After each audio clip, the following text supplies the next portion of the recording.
Bismillahirrahmanirrahim. Today we will discuss graphical representation. ये हमारी business statistic का एक और टॉपिक है, ग्राफिकल रिप्रेजेंटेशन। देखें, हमारे पास जब डेटा मुख्तलिफ सोर्सेज से जब हासिल हो जाए, हमारे पास डेटा आ जाए, तो फिर उसी डेटा को हम ऑर्गेनाइज करते हैं, रिप्रेजेंट करते हैं फॉर डिफरेंट पर्पसेस।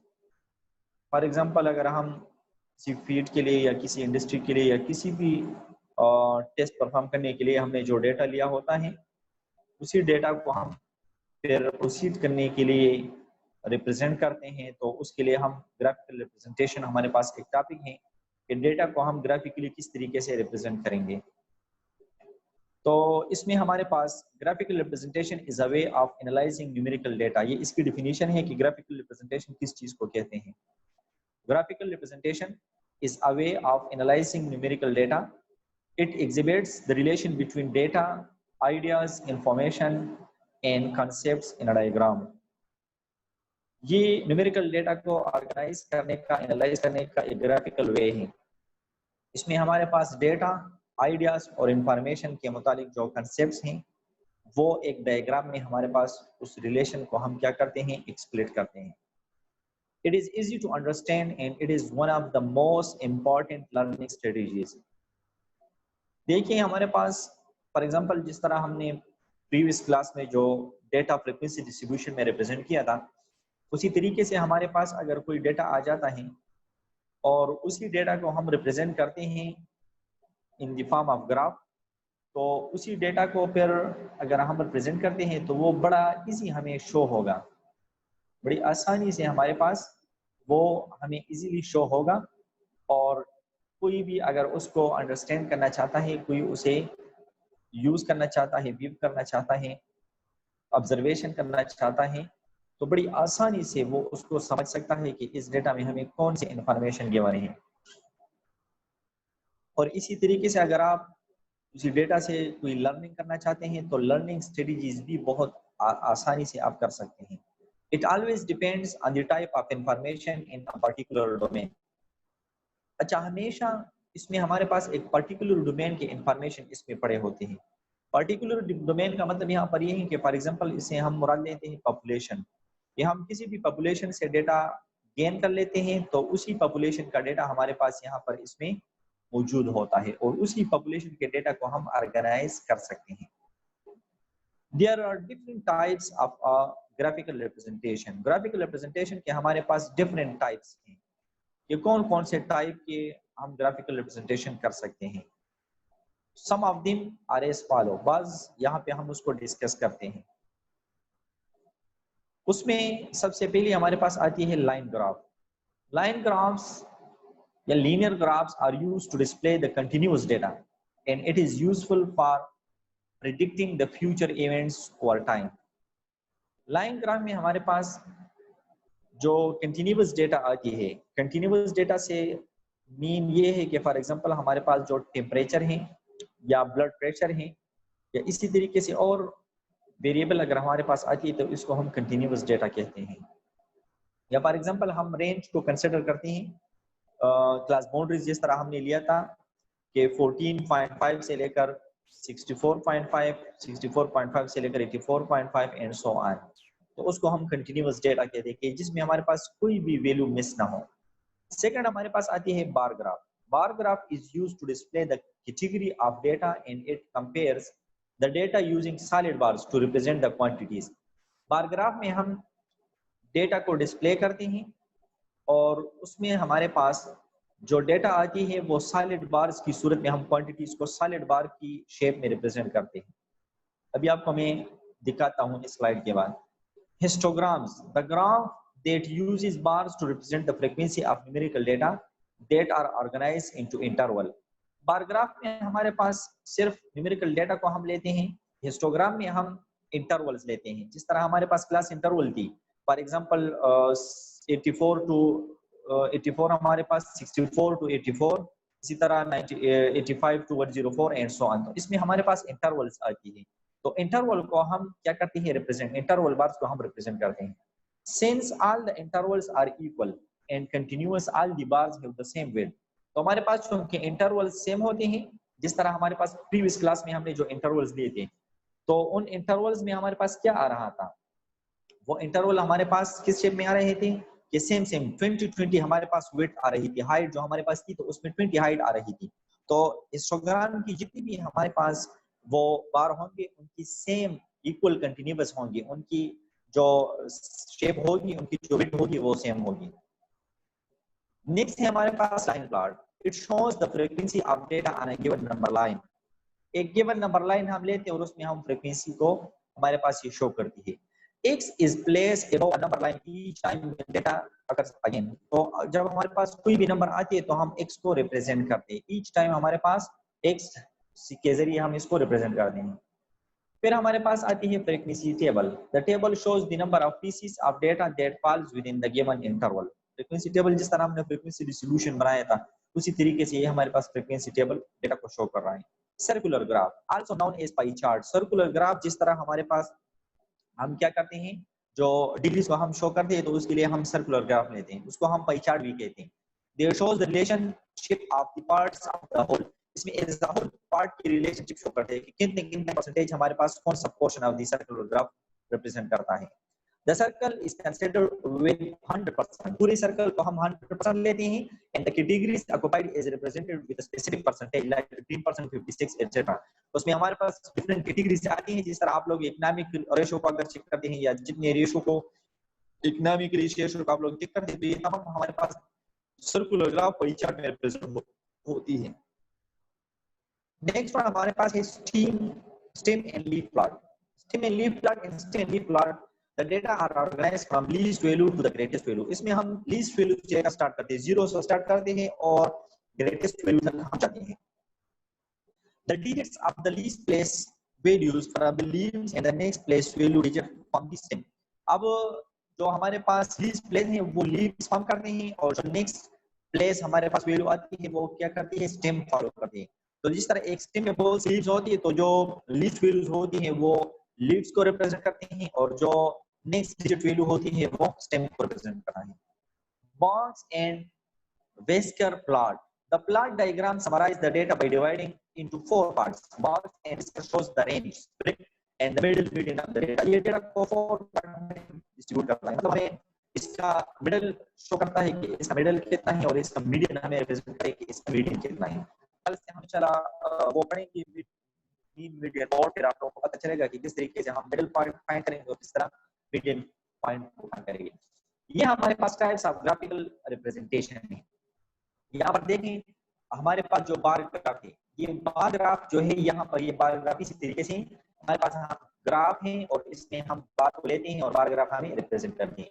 ये जो हिस्टोग्राम हमने ले लिया है तो हिस्टोग्राम की ये शेप है। हिस्टोग्राम में देंगे ना, ये हमारे पास हिस्टोग्राम रिप्रेजेंट करते हैं, इसमें ईच इंटरवल सेम है और ये डिफरेंट डेटा को रिप्रेजेंट करती है।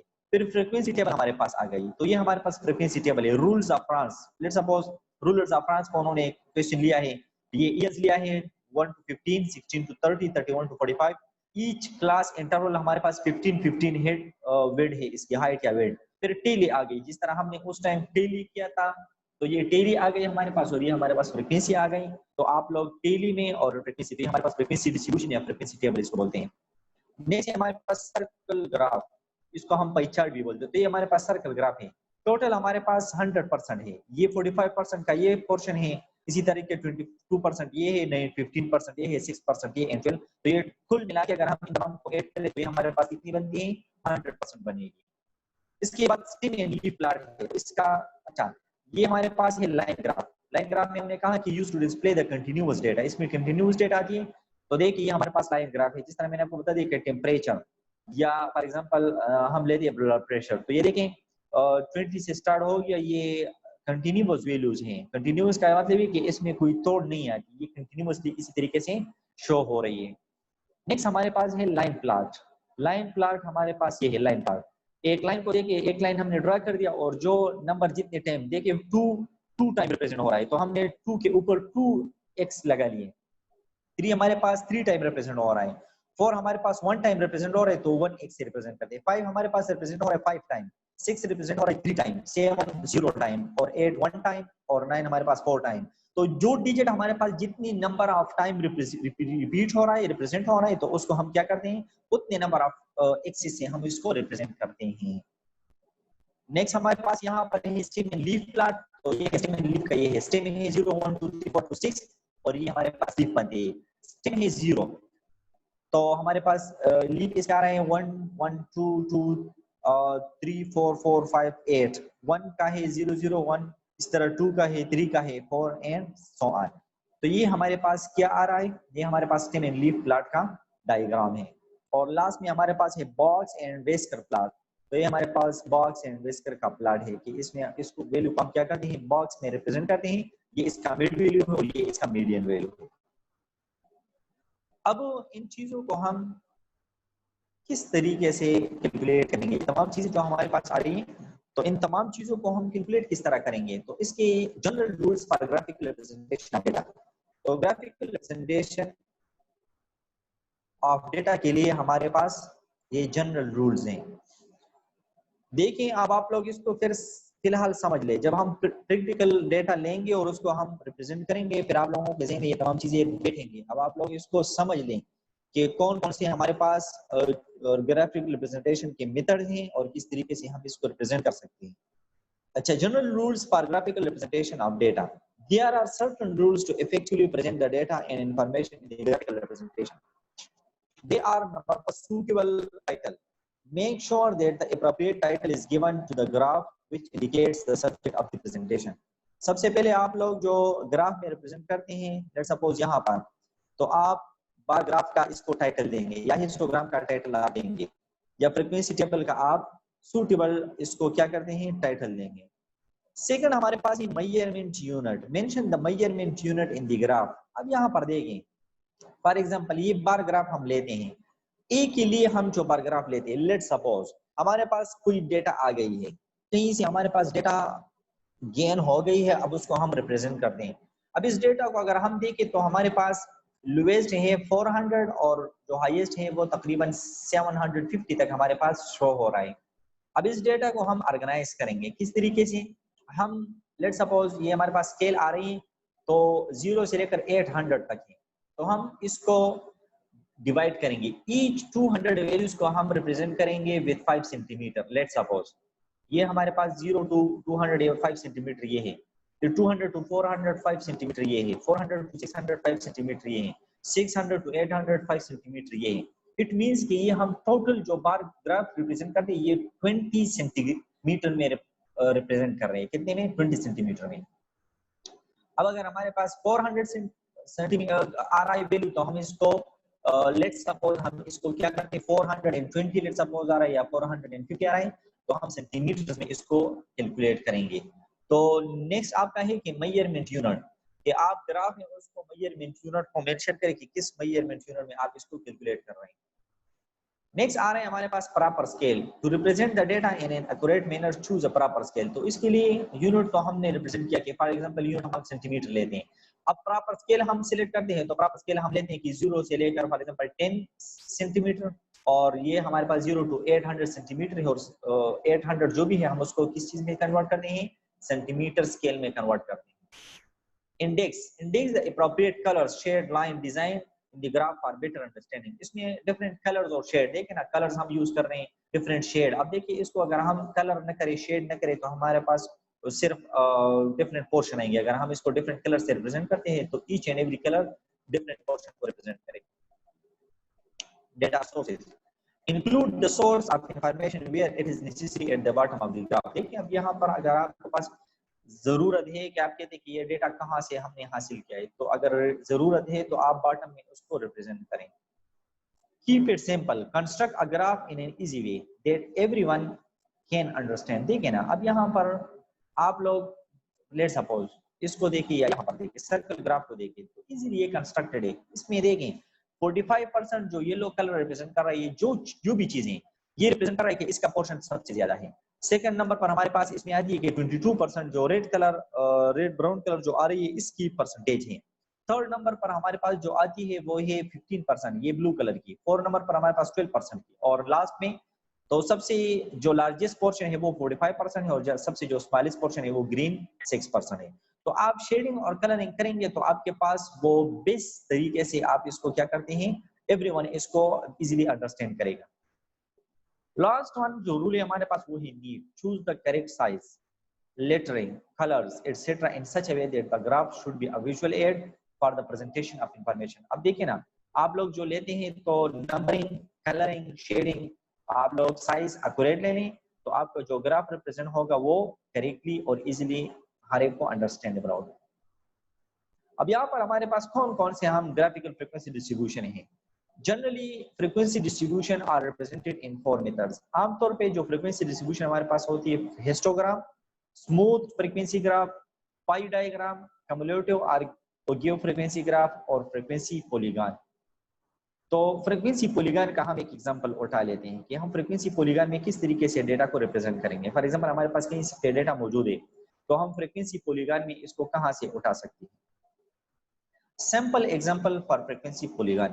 Here are the steps to follow for finding the frequency distribution of a frequency polygon and it is represented in a graphical way. पहले हम रूल्स पढ़ेंगे, स्टेप्स पढ़ेंगे और उसके बाद हम प्रैक्टिकल एग्जांपल की तरफ चले जाते हैं। Number first, obtain the frequency distribution. सबसे पहले फ्रीक्वेंसी डिस्ट्रीब्यूशन को फॉलो करें, ऑब्टेन करें। जिस तरह हमने प्रीवियस क्लास में फ्रीक्वेंसी डिस्ट्रीब्यूशन को फाइंड किया था, टेली के जरिए भी कर सकते हैं और आप डेटा एंट्री के जरिए भी कर सकते हैं।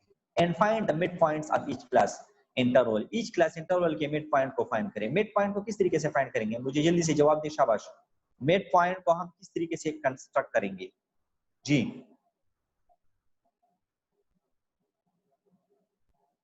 मिड पॉइंट को किस तरीके से हम कंस्ट्रक्ट करेंगे, जल्दी से मुझे बता दें, शाबाश।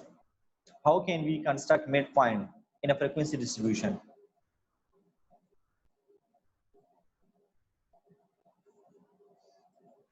अच्छा मुझे बता दें, and find the mid points और represent the mid points along x axis in frequencies along. अच्छा, जो मिड पॉइंट्स आते हैं उसको एक्स एक्सिस में रिप्रेजेंट करेंगे। ये हमारे पास जो वर्टिकल होगा ये एक्स एक्सिस होगा, जो हॉरिजॉन्टल होगा वो वाई एक्सिस होगा। तो मिड पॉइंट्स को हम एक्स एक्सिस में लेंगे और जो फ्रीक्वेंसीज होंगी वो वाई एक्सिस में हम लेंगे। नेक्स्ट में है plot the points corresponding to frequency at each mid point. Each mid point के सामने जो पॉइंट आते हैं, मिड पॉइंट्स आते हैं, उसको कंस्ट्रक्ट करें। Join these points using lines in order. फिर क्या करें, इन पॉइंट्स को ज्वाइन करें, एक लाइन में, एक ऑर्डर में उसको क्या करें, ज्वाइन करें।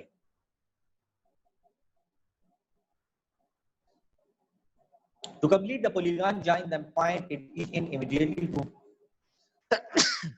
to the lower or higher class marks on the x-axis. तो फिर इसके बाद जितने भी आपके पास लाइन ड्रा हो जाते हैं तो उन तमाम लाइंस को हम क्या करते हैं, एक्स एक्सिस पर हम उसको ड्रा करते हैं। अब आते हैं प्रैक्टिकल एग्जांपल की तरफ। लेट्स सपोज हमारे पास एक क्वेश्चन है, draw the frequency polygon for the following data. आपको डेटा गिवन है, ये अब ग्रुप डेटा है। पहले हमने उस टाइम क्लास इंटरवल और फ्रीक्वेंसी तमाम चीजें हमने फाइंड की थी। अभी आपके पास ग्रुप डेटा है। क्लास इंटरवल है हमारे पास 10 to 20, 20 to 30, 30 40, 40 to 50, 50 to 60, 60 70, 70 80 and 80 90। और फ्रीक्वेंसी हमारे पास 4 6 8 एंड सो ऑन। ये हमारे पास फ्रीक्वेंसी है, ये क्लास इंटरवल्स हैं और ये फ्रीक्वेंसी है। तो अब हम ये मिड पॉइंट किस तरीके से हमने फाइंड किया है, 0 to 10 हमारे पास ये हमने किस तरीके से फाइंड किया है, मुझे जल्दी से बता दें कि हमने ये किस तरीके से मिड पॉइंट्स को कैलकुलेट किया है, जल्दी से मुझे बता दें। Mark the class intervals along x axis and frequency along y axis. Let's assume that class interval 0 to 10 with frequency 0 and 9 to 100 with frequency 0। देखिए यहाँ पर अगर देखें तो एक क्लास हमारे पास मिसिंग है, 0 to 10 हमारे पास कोई क्लास नहीं है, 10 से स्टार्ट है। और इसी तरीके से 90 के बाद 90 to 100 कोई क्लास नहीं है जी। 0 + 10 डिवाइडेड बाय 2। बिल्कुल सलमान अहमद आपने भी ठीक बताया और एक और स्टूडेंट है उसने भी यूसुफ खान ने बता दिया कि अपर और लोअर का सम लेंगे और 2 पर डिवाइड करेंगे। बिल्कुल ये हमारे पास मिड पॉइंट आएगा। यूसुफ खान बिल्कुल जबरदस्त, आपने भी ठीक कहा और सलमान अहमद आपने भी ठीक कहा। तो lower plus upper divided by 2 general formula याद रखिए। तो देखिए हम यहाँ पर 0 to 10 जो है वो इज्यूम कर लेते हैं। 0 to 10 हमने 0 इसकी फ्रीक्वेंसी ली और 9 to 100 इसकी भी 0 फ्रीक्वेंसी ली। Now calculate the midpoint of class interval 0 + 10 divided by 2, इसका 5 आ गया। 10 + 20 by 2 15, 20 plus 30 divide by 2 25 and so on. ये हमारे पास आ गई मिड पॉइंट्स और ये हमारे पास फ्रीक्वेंसीज है। चूंकि फर्स्ट और लास्ट क्लास हमारे पास नहीं है, इसका जीरो ले लिया, बाकी जो फ्रीक्वेंसीज हमें गिवन है यहाँ पर जो फ्रीक्वेंसीज है इसी फ्रीक्वेंसीज को हमने यहाँ पे पुट किया। अब आपके पास देखिए मिड पॉइंट्स और फ्रीक्वेंसीज आ गई। मिड पॉइंट्स आपके पास स्टार्ट है 5 से, 5 15 25 एंड अप टू 95 फ्रीक्वेंसीज आपके पास ये हैं। तो अब आप इसको किस तरीके से यहाँ पे कंस्ट्रक्ट करेंगे? तो अगर हम फ्रीक्वेंसी पॉलीगॉन में इसको कंस्ट्रक्ट करेंगे, देखिए using adjacent table plot the point. अब यहाँ पर देखिए ये क्लास इंटरवल्स हैं 5 10 15 20 25 30 and so on up to 100 और फ्रीक्वेंसी को हमने वाई एक्सिस पे हमने क्या ले लिए? एक्स एक्सिस पे हमने क्लास इंटरवल ले लिए, वाई एक्सिस पे हमने फ्रीक्वेंसीज ली। अब यहाँ पर देखें फर्स्ट क्लास मिड पॉइंट 5 है, 5 का फ्रीक्वेंसी है 0। यहाँ पर देखिए ये 5 है, 5 का फ्रीक्वेंसी 0 है तो ये ए रिप्रेजेंट करता है। सेकंड 15 है, 15 का फ्रीक्वेंसी 4 है, ये 10 नहीं है 15, तो देखिए ये 15 का फ्रीक्वेंसी हमने इसको 4 के बराबर कर दिया। थर्ड हमारे पास है 25, इसका फ्रीक्वेंसी है 6, तो देखिए 20 25 ये है 25 और इसका फ्रीक्वेंसी 6 आ रहा है। नेक्स्ट 35 इसका फ्रीक्वेंसी है 8, तो 30 भी नहीं है 35, ये 35 और इसका फ्रीक्वेंसी 8। नेक्स्ट है 45, इसका फ्रीक्वेंसी है 10, तो ये 45 और इसका फ्रीक्वेंसी 10। नेक्स्ट है 55 और इसका फ्रीक्वेंसी 12, 55 और इसकी फ्रीक्वेंसी 12। नेक्स्ट है 65, इसकी फ्रीक्वेंसी 14, 65 और इसकी फ्रीक्वेंसी 14, तो देखिए 14। नेक्स्ट है हमारे पास 75 और इसकी फ्रीक्वेंसी 7, ये है 75 और इसकी फ्रीक्वेंसी 6 और 8 के दरमियान 7 आ रही है। ये है 85 और इसकी फ्रीक्वेंसी 5, ये 85 और इसकी फ्रीक्वेंसी 4 और 6 के दरमियान 5 आ रही है। और ये है लास्ट 95 और इसकी फ्रीक्वेंसी 0, ये 95 और इसकी फ्रीक्वेंसी हमारे पास 0 आ रही है। तो इस तरीके से हम देखें ना, ये 5 का फ्रीक्वेंसी 0 और 15 का फ्रीक्वेंसी 4, 25 का फ्रीक्वेंसी 6, 35 का फ्रीक्वेंसी 8 और 45 का फ्रीक्वेंसी 10, 55 का फ्रीक्वेंसी 12, 65 का फ्रीक्वेंसी 14। फिर आ गए 75 का फ्रीक्वेंसी 7 और 85 का फ्रीक्वेंसी 5 और 95 का फ्रीक्वेंसी 0। तो इस तरीके से और फिर हमने एक लाइन ड्रा की, ए और बी को एडजेसेंट किया, बी सी को किया, C D D E E F, एक लाइन को दो लाइनों को हमने ऐड किया। Using adjacent table plot the points A 50 A और उस पर 50 पे इसको क्या करें? एडजेसेंट करें। इसी तरह बी 15 4, सी 25 6, डी 35 8। ए 50 है, ए है 5, ये 0 to 5 और इसका 0 आ रहा है। बी का 15 4, 15 ये है कि 15 मिड पॉइंट है और 4 हमारे पास ये फ्रीक्वेंसी शो हो रहा है। सी 25 हमारे पास ये मिड पॉइंट को शो कर रहा है और 6 फ्रीक्वेंसी को एंड सो ऑन। इसी तरीके से हम ग्राफिकल रिप्रेजेंटेशन करेंगे। बाकी जो पाई चार्ट वगैरह है उसके मैं आप लोगों को स्लाइड सेंड कर लेता हूँ, आप लोग उसको स्टडी कर लें, कहीं पे कोई प्रॉब्लम